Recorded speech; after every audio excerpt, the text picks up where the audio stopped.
Assalamualaikum warahmatullahi wabarakatuh. Perkenalkan, nama saya Rahmatul Uya, NIM 2005520030.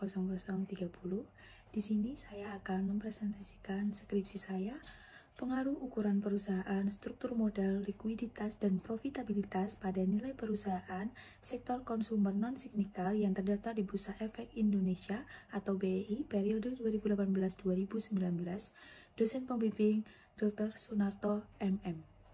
Selanjutnya yaitu adalah latar belakang.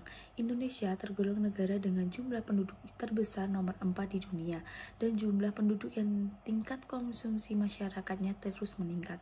Hal ini menjadikan Indonesia sebagai target investasi para investor untuk menanamkan modalnya di suatu perusahaan, salah satunya perusahaan manufaktur.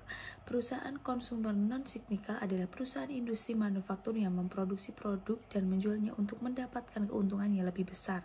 Perusahaan industri manufaktur, khususnya di sektor konsumer non-signikal, di Indonesia semakin hari semakin berkembang. Hal ini dapat dilihat semakin bertambahnya jumlah perusahaan konsumer non-signikal yang terdaftar di Bursa Efek Indonesia atau BEI sampai akhir 2022, yaitu sebesar 114 perusahaan www.idx.com. Salah satu tujuan perusahaan itu memaksimalkan nilai perusahaan. Menurut Sunarto et al. Pada tahun 2019, nilai perusahaan merupakan kondisi tertentu yang telah dicapai oleh suatu perusahaan sebagai gambaran dari kepercayaan masyarakat terhadap perusahaan setelah melalui suatu proses kegiatan selama beberapa tahun yang sejak perusahaan didirikan sampai dengan saat ini. Ada beberapa faktor yang mempengaruhi nilai perusahaan, yaitu ukuran perusahaan, struktur modal, likuiditas, dan profitabilitas. Selanjutnya yaitu ada rumusan masalah. Dari latar belakang yang diperoleh muncul beberapa masalah, yaitu bagaimana pengaruh ukuran perusahaan, struktur modal, likuiditas, profitabilitas terhadap nilai perusahaan sektor konsumer non-signikal yang terdaftar di Bursa Efek Indonesia periode 2018-2019. Selanjutnya ada tujuan penelitian. Adapun tujuan penelitian ini untuk mengetahui dan menganalisis pengaruh ukuran perusahaan, struktur modal, likuiditas, dan profitabilitas yang terhadap nilai perusahaan sektor konsumer non-signikal yang terdaftar di Bursa Efek atau BEI periode 2018-2019. Selanjutnya yaitu ada manfaat penelitian.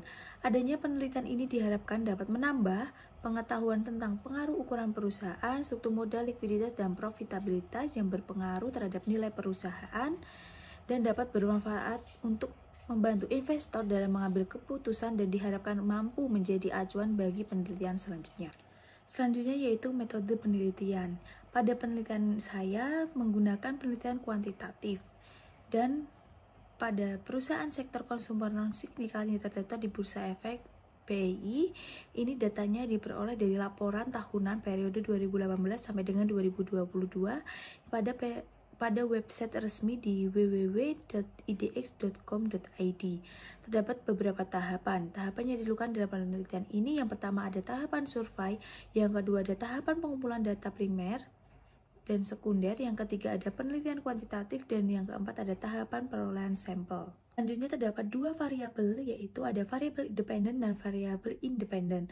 Yang pertama, variabel dependen merupakan variabel yang mempengaruhi atau yang menjadi akibat karena adanya variabel bebas. Itu menurut Sugiono 2018. Variabel dependen dalam penelitian ini yaitu nilai perusahaan sebagai Z. Variabel independen merupakan variabel yang mempengaruhi atau menjadi sebab perubahan atau timbulnya variabel dependen atau terikat. Sugiono 2016. Variabel independen dari penelitian ini adalah ukuran perusahaan sebagai X1, struktur modal sebagai X2, likuiditas sebagai X3, dan profitabilitas sebagai X4. Itu analisis penelitian. Ada beberapa uji yang digunakan dalam penelitian ini. Yang pertama yaitu ada analisis statistik deskriptif. Selanjutnya ada uji normalitas, selanjutnya ada uji heterogeneisitas, yang selanjutnya ada uji multikolonialitas, yang selanjutnya ada uji autokolerasi, selanjutnya ada uji F, kesesuaian model atau good news fit test, selanjutnya ada uji koefisien determinasi atau ACUT R-square, yang terakhir ada uji hipotesis. Selanjutnya yaitu hasil penelitian. Dilihat pada tabel hasil uji hipotesis dapat disimpulkan bahwa yang pertama hasil uji T pada hipotesis 1H1 yang diperoleh pada penelitian ukuran perusahaan size sebesar 0,157 dengan signifikan sebesar 0,00 kurang dari 0,05. Oleh karena itu dapat disimpulkan bahwa ukuran perusahaan signifikan terhadap nilai perusahaan Dengan ini, H1 menyatakan bahwa ukuran perusahaan signifikan positif terhadap nilai perusahaan diterima.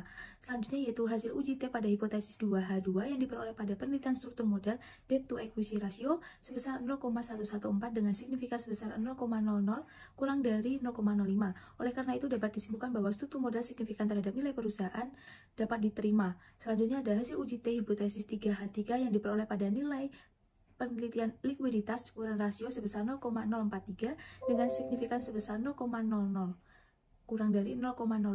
Oleh karena itu dapat disimpulkan bahwa likuiditas signifikan terhadap nilai perusahaan itu dapat diterima. Yang selanjutnya ada hasil uji T hipotesis 4H4 yang diperoleh pada penelitian profitabilitas return on equity sebesar 0,032 dengan signifikan sebesar 0,307 kurang dari 0,05. Oleh karena itu dapat disimpulkan bahwa profitabilitas tidak signifikan terhadap nilai perusahaan. Dengan ini H4 yang menyatakan bahwa profitabilitas signifikan positif terhadap nilai perusahaan ditolak. Selanjutnya yang terakhir yaitu kesimpulan. Berdasarkan hasil pengujian dan pembahasan yang telah dilakukan oleh saya sebagai peneliti terdapat beberapa kesimpulan, yaitu yang pertama, ukuran perusahaan yang diukur menggunakan size signifikan terhadap nilai perusahaan. Yang kedua, struktur modal yang diukur menggunakan debt to asset ratio signifikan terhadap nilai perusahaan. Yang ketiga, likuiditas yang diukur menggunakan current ratio signifikan terhadap nilai perusahaan. Yang terakhir, profitabilitas diukur menggunakan return on asset tidak signifikan terhadap nilai perusahaan. Sekian presentasi dari saya. Jika ada kurangnya, saya minta maaf. Assalamualaikum warahmatullahi wabarakatuh.